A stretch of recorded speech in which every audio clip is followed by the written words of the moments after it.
You've tuned in to The Mountain Gardener with local garden expert Ken Lang. Join him each week as he answers timely garden questions that are sure to make a difference in your gardens. Now welcome your host, Ken Lang.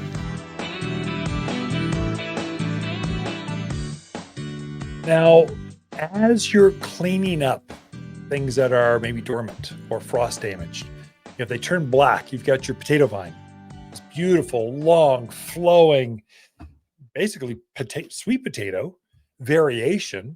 It's actually got a tuber underneath that you could harvest. You could eat it, but it's not very tasty, starchy. Ugh. Not like an actual potato. Grow potatoes if you want potatoes. But as they die back, you can pull that out of the ground and you can add some fresh color, especially closer to the house. This is where we call this in designer terms the oasis effect.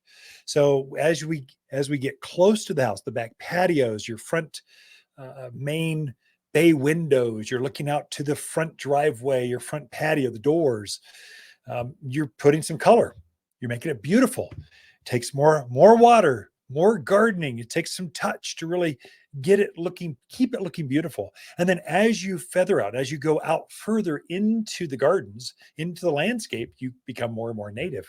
So by the time you're out in the outer edges, you're to the hardy evergreens and scrub oak and manzanitas, that kind of stuff. So oasis gardening, especially this time of year, you can add some fresh color. Something when it's snowing out in January, you can sip your tea, eat that freshly baked cookie, look out your window and go, oh, gosh, Ken told me I could garden back in November, and look how pretty my violas are. Gosh, they just love the snow. And so you can be inspired. So I'm strategic. I don't replace everything in the gardens, but I have some things I want to have some fresh kale in January, parsley. I want to have fresh Swiss chard in December. I want broccoli for Christmas dinner. We have that, and you can do it. So as you're opening up some garden space, especially around the containers, plug some flowers in, plug some beauty in, plug some fresh herbs in. They'll grow. Keep on growing. We're so mild. It's why we live here. It's 4-season, but it's the mildest 4-season you could possibly hope for. It's why we're out here. So even it's February. It's February 2nd, and it's just cold at night. But during the day, it's pretty nice. Yeah, you got to have a couple layers, but probably by the time you get done hiking that loop around the forest, you're taking a layer off because it's just so nice. So we get a few snow events for you new folks. Yeah, you should own a snow shovel, but you do not need a snow blower. Not here.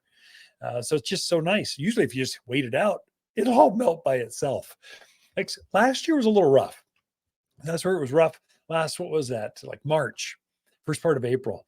Lots of snow, and I own a garden center. Our stuff is sold outdoors. We're outdoors for a living. That's what keeps me young, active, healthy.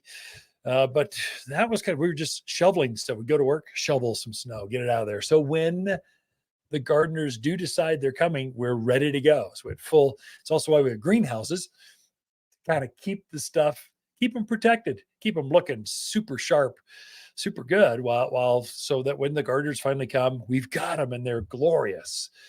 And so you can garden year round here. It's not like, no, it can change. You're not planting tomatoes now, but you're putting spinach and lettuce and broccoli and cauliflower and chard and kale. All that stuff can go in, including flowers.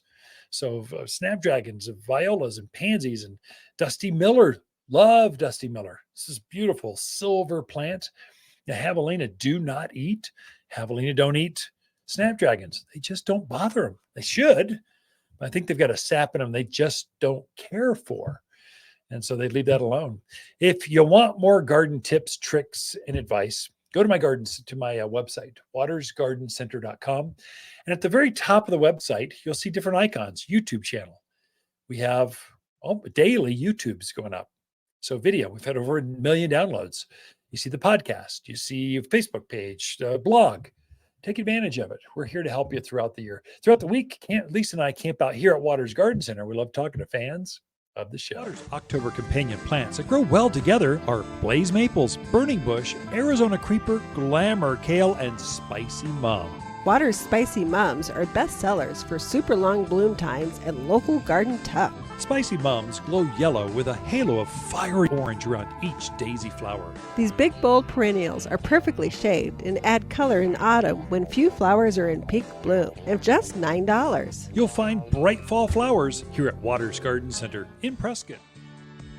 We believe we're the ones that can fill the world with sunshine at Waters Garden Center.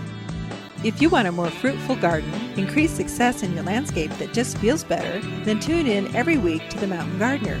Years of tips, tricks, and garden shortcuts are guaranteed to make your gardens nicer than ever. Listen to this podcast or read Ken's weekly garden column by visiting wattersgardencenter.com.